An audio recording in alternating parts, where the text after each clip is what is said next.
We're really walking in the footsteps of history.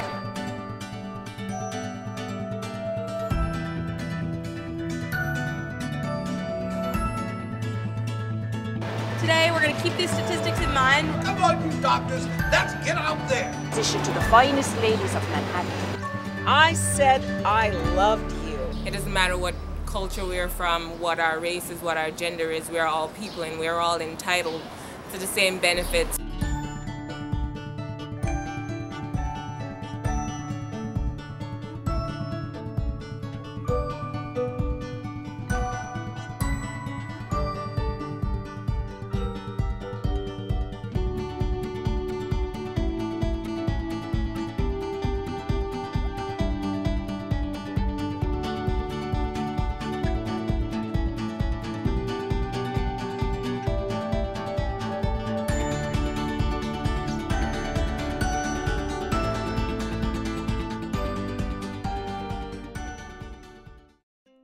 When I, Mrs. Margaret Sanger, opened operations behind the curtain windows, 464 women lined up outside the doors of the first birth control clinic in America. Fetuses do not ask to pee when their feet are in the stirrups. It will be very important that the bathrooms get cleaned every day. Feminine products. Maybe there's a half breath extra after that justice line. What you have to do when you're scared about anything political. That was beautiful. Thank you. It's going to be a beautiful capper. But this is so rich. I feel like it's gonna stand out. We want people to be able to see like a scarf from far away. Right, okay, and then we can get to justice that much quicker. Awesome. All right, group 3, everyone who's coming with me, group 3, let's head right across the street. Bye. If you have questions, hold on to them, be at the fair, talk to the experts, and also to talk to each other, because I'm no expert, so I encourage you to bring your questions to the whole group to engage in a dialogue as we walk. We hold these truths to be self-evident, that all human beings, irrespective of race, color, or sex, are born with the equal right to share at the table of life. Emma Goldman is a great way to start talking about the intersectionality of reproductive justice with other movements and the way that class and money can often bump up against reproductive justice and women's rights. There's this one episode that you guys might remember. Elaine is talking to Jerry, and Kramer butts in and says that he read in the Wall Street Journal that the sponge is going off the market. So Elaine says to Kramer, no way! Everybody loves the sponge. Exactly. The thing about a sponge is that you can buy it at King's drugstore. $36 for 2 years instead of like way more.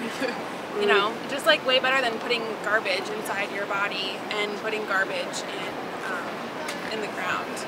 And so, in case you haven't heard about it, spread the word. The one I use is called the Tribeca, but there are a lot of different brands.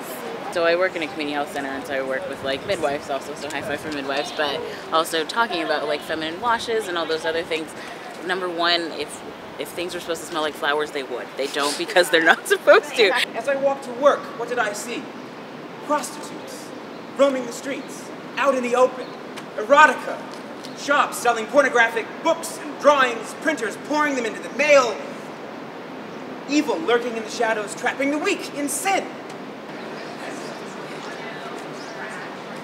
Today, we're going to keep today's struggle for reproductive justice in mind as we head into the next portion of our tour and pass around the hospital. Maternal mortality rate is highest in the U.S. of any industrialized nation, and higher even for African American women in New York than it is for other populations. So the maternal mortality rate in New York City went up 30% in the last 10 years. Yeah, it's very important to have the advent of modern medicine and technology. Why a fetus is a better patient than a pregnant woman. 2. Fetuses do not ask to go and pee while their feet are in the stirrups. And the number 1 reason why a fetus is a better patient than a pregnant woman, well, Pregnant women are women, and a fetus just might be a boy. Added a thinking and reconsideration period of 72 hours before a prescription may be written, and must have letters from wives, girlfriends, boyfriends, and all sexual partners consenting to the issuance of Viagra, and before final dispensation must undergo a rectal exam, cardiac stress test, and full colonoscopy. Now, it will be very important, Elvira, that you pick him up from school every day at 3 p.m. sharp. He gets very upset if we're not there at exactly 3 p.m. This is his first year in public school. He's making friends and adjusting. It will be very important, Elvira, that you arrive at the school every day at 3 p.m. Do you have any children of your own, Elvira? And like, honestly,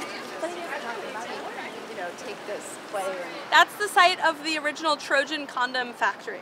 It was built in 1929. It was the headquarters for Trojan condoms. But in 1916, condoms were still illegal under the Comstock laws. Remember our friend Anthony? Merle sold them through doctors and through pharmacies. He advertised them as no fail. He used triple dip rubber, which sounds very impressive. He sold them for $1.50 a dozen, and they earned him a fortune. Even during the Great Depression, people were willing to shell out the $1.50 for a dozen condoms. Cheaper than a kid. Cheaper than a kid. Mothers, can you afford to have a large family? Do you want any more children? If not, why do you have to have them? Do not kill, do not take life, but prevent. My handbills, in English, Yiddish, and Italian, urged women to come to a storefront tenement on Amboy Street in an impoverished section of Brooklyn.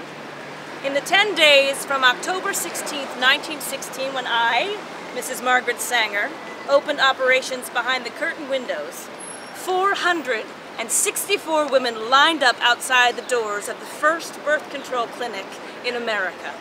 I was half dragged, half carried to a patrol wagon.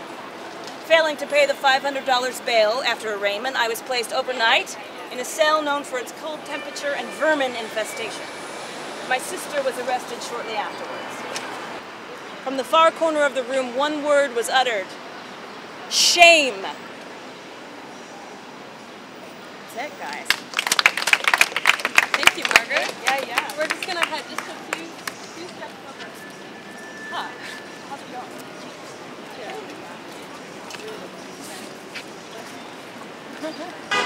From every ward, between the Battery and Bleecker, from New Jersey, from up the Hudson in Dobbs Ferry, up the Sound in Norwalk.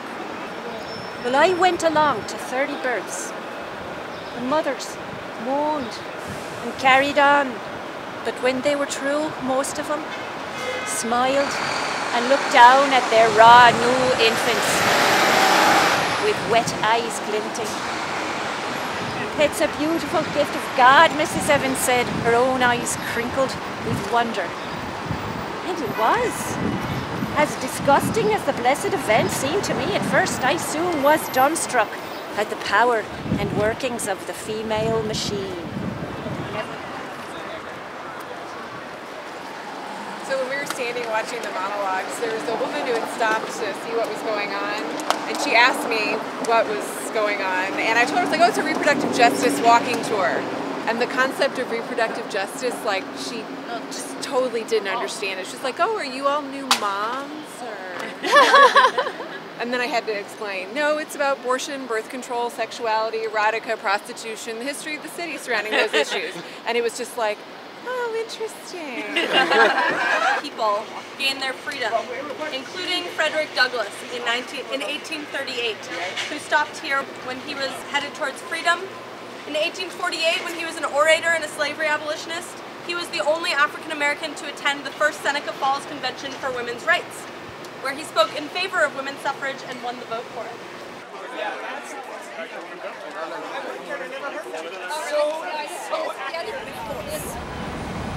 Even now, women in Manhattan buy a tea for $3 at Botanica's called Herba de Ruda, a non-edible plant of a very strong, smelly, leafy green stalk. The tea is prescribed by Santeras to induce abortion. One woman explained, women resort to quiet acts of desperation in the face of an unwanted pregnancy. It started with my father's seed. It began with my mother's screams. This century is an important home to not only reproductive justice activism, but also gay rights, civil rights, and we think that these terms all kind of unite under the umbrella of reproductive justice, which is a term that not only acknowledges the pro-choice movement, but a lot of other struggles that come together. We're really walking in the footsteps of history as we head up towards Washington Square Park, and we're going to meet our final performers, and then go on to the Reproductive Justice Fair. That you've got to do something. And until you do that something that involves a risk, you shouldn't, though of course you will, complain about anybody else's apathy. You are the apathetic one you can control, and have no legitimate basis for criticizing anybody else. I said I loved you, and I wanted nobody thirst, and nobody cold. I said I loved you, and I wanted justice under my nose. Really inspiring for me to see so many of you here today, and to watch the groups go out filled with people who are passionate about this movement and who are creating change. It's really awesome for me to see it. So thanks so much for being here, everyone.